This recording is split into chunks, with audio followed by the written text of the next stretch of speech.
दोस्तों, इस देश दुनिया में इंसान और जानवर में कुछ ज्यादा बड़ा अंतर दिखाई नहीं देता। जानवर जहां पर किसी के साथ भी शारीरिक संबंध या रिश्ता जोड़ने से पहले एक दफा भी सोच और विचार नहीं कर सकते, वहीं दूसरी तरफ इंसान किसी के साथ भी रिश्ता जोड़ने से पहले एक दफा नहीं बल्कि हजार दफा सोचता है।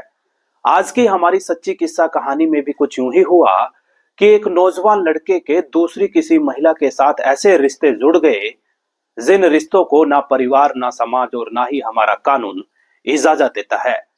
दोस्तों, जब पुलिस ने पूरी किस्सा कहानी की तह तक जाने के बाद खुलासा किया तो पारिवारिक लोगों को तो पुलिस की बातों पर यकीन ही नहीं हुआ और कई सारे लोगों ने जज्बात में आकर पुलिस पर आरोप जड़ दिए कि पुलिस जब पूरी किस्सा कहानी के बारे में तह तक नहीं जा पाई तो बेवजह ही पारिवारिक लोगों पर आरोप जड़ रही है। दोस्तों, जुड़े रहिएगा पूरी किस्सा कहानी के अंत तक। नए हैं तो सब्सक्राइब कर लें, पुराने साथी हैं तो लगातार हर एक व्यक्ति तक इस सच्ची किस्सा कहानी को पहुंचाने में हमारी मदद करना। उत्तर प्रदेश का एक जाना पहचाना जिला है बिजनौर। उसी बिजनौर जिले के अंतर्गत एक इलाका पड़ता है रेहड़ा। उसी रेहड़ा इलाके का रहने वाला एक परिवार में मुखिया के तौर पर रमेश चंद काम धंधे के तौर पर नजदीकी एक प्राइवेट फैक्ट्री में बतौर कर्मचारी काम किया करते थे। और दोस्तों, पारिवारिक लोगों की बात करें तो एकमात्र बेटा सुरेश सुरेश जो है नजदीकी कॉलेज में बीकॉम फाइनल ईयर का छात्र है। दिखने और देखने में भी खूबसूरत है, हट्टा कट्टा जवान है। और दोस्तों, मैं बात कर रहा हूं दिसंबर 2017 की। अचानक से एक दिन उसी पारिवारिक लोगों पर नजदीकी थाने की पुलिस का फोन कॉल आता है कि जितनी जल्दी हो सके स्टेडियम के पास आ जाओ, क्योंकि यहीं पर आपके ही परिवार की एक महिला सदस्य की डेड बॉडी लहूलुहान हालत में औंधे मुंह पड़ी हुई है। दोस्तों, सूचना मिलते ही तमाम पारिवारिक लोग आनन फानन में उसी घटना स्थल पर पहुंचते हैं। और जब घटना स्थल पर पहुंचे तो देखते हैं कि वाकई में ही उनकी परिवार की बेटी यानी कि उस सुरेश नाम के लड़के की बुआ यानी कि रमेश चंद नाम के परिवार के मुखिया की सगी बहन लेटी हुई थी। दोस्तों, पुलिस ने तमाम लोगों से पूछताछ करने के बाद औपचारिकता के तौर पर डेड बॉडी को अपनी कस्टडी में लेने के बाद नजदीकी हॉस्पिटल में साथ ही साथ फोरेंसिक टीम को हवाले कर दिया ताकि केस की तहकीकात आगे बढ़ाई जा सके। पुलिस को मौके वारदात से कोई भी ऐसा क्ल्यू या सबूत हाथ नहीं लगा जिसका सहारा लेकर आखिरकार पुलिस हत्यारे की गिरेबान तक पहुंच सके। दोस्तों, चंद घंटों बाद ही जैसे ही फोरेंसिक रिपोर्ट आई तो पुलिस को भी कदमों तले जमीन खिसकने लगी, क्योंकि दोस्तों मृतक महिला जिसका नाम कमलजीत कौर बताया जाता है वो 4 महीने की गर्भवती भी थी। बहरहाल दोस्तों, ये बात तो स्पष्ट हो चुकी थी कि जिस व्यक्ति ने इस महिला को मौत के घाट उतारा होगा निश्चित तौर पर उस व्यक्ति के इस महिला के साथ नाजायज संबंध भी होंगे। बहरहाल दोस्तों, उसी घटना स्थल पर एक छोटा सा बच्चा जिसकी उम्र तकरीबन 12 साल थी, उसने जांच दल को सनसनीखेज तरीके से खुलासा करते हुए आरोप लगाए कि साहब जी, मैं जानता हूं इस महिला को किसने मारा होगा। पुलिस पूछती है कि वो कौन है। वो छोटा सा बच्चा पुलिस को बताता है कि मेरे ही परिवार का सुरेश नाम का एक लड़का जो कि बीकॉम फाइनल ईयर का छात्र है, उसने ही इसको मौत के घाट उतारा है। जानकारी मुताबिक उस छोटे से बच्चे ने उसी लड़के को इस महिला के साथ शारीरिक संबंध बनाते हुए चुपके से देख लिया था।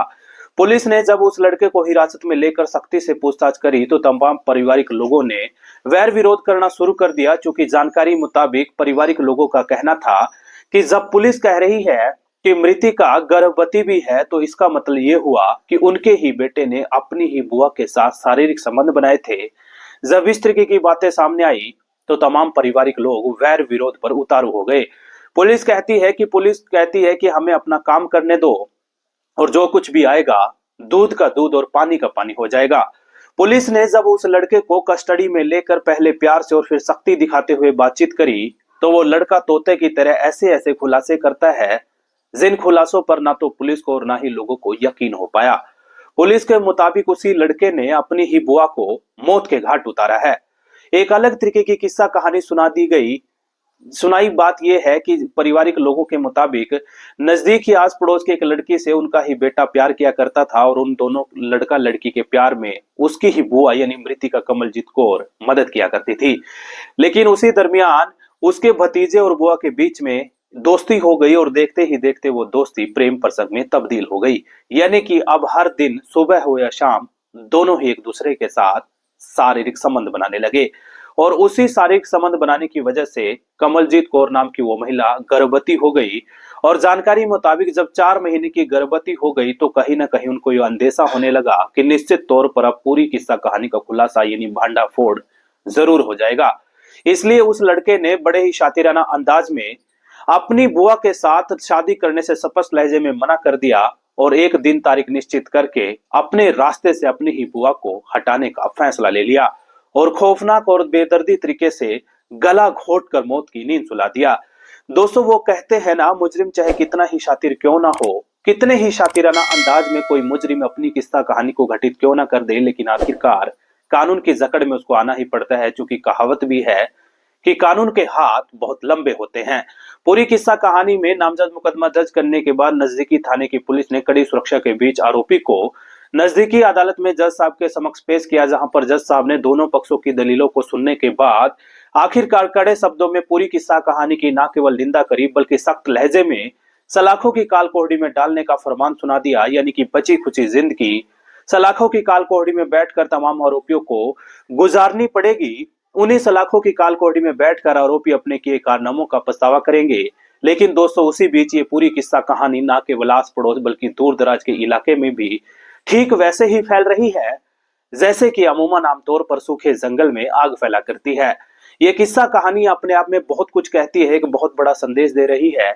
यानी कि लोगों को गांव गली नुक्कड़ चौराहे पर बैठकर सोचने पर मजबूर कर दिया है कि रिश्तों पर यकीन करें तो किस पर करें। अमूमन आमतौर पर यह भी देखने में आया है कि लोगों ने खुद के स्वार्थ और महत्वाकांक्षाओं की पूर्ति के लिए अपने सगे रिश्तों को भी ताक पे रखने से गुरेज नहीं किया। और यही वजह है कि लोग आने वाले समय में अपने सगे रिश्तों पर भी यकीन करने से पहले एक दफा नहीं बल्कि 1000 दफा सोचेंगे।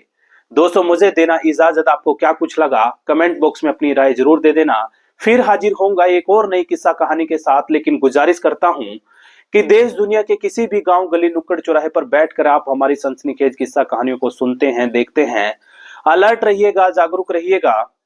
कहीं ऐसा ना हो कोई इंसान रूपी मखोटा पहनकर बहरूपिया आपके ही गांव पड़ोस में बैठकर किसी बड़ी किस्सा कहानी को अंजाम देने की फिराक में हो और आपको कानो कान खबर भी ना लगे और कोई बहरूपिया बड़ी आसानी से सनसनीखेज तरीके से आपके ही नजदीक बैठकर किसी बड़ी किस्सा कहानी को अंजाम दे दे और आप भी उस किस्सा कहानी का हिस्सा बन जाए। चूंकि दोस्तों, देखने में यह आया है कि लोग दिखने और देखने में तो आपको अपने लगेंगे, रिश्ते में भी सगे लगेंगे, लेकिन दोस्तों हकीकत यह है कि वो लोग अपनों की शकल में, इंसान की शकल में बहरूपी हैं, जो पलक झपकते ही अपनी किस्सा कहानियों को अंजाम देने में जरा भी नहीं हिचकिचाते।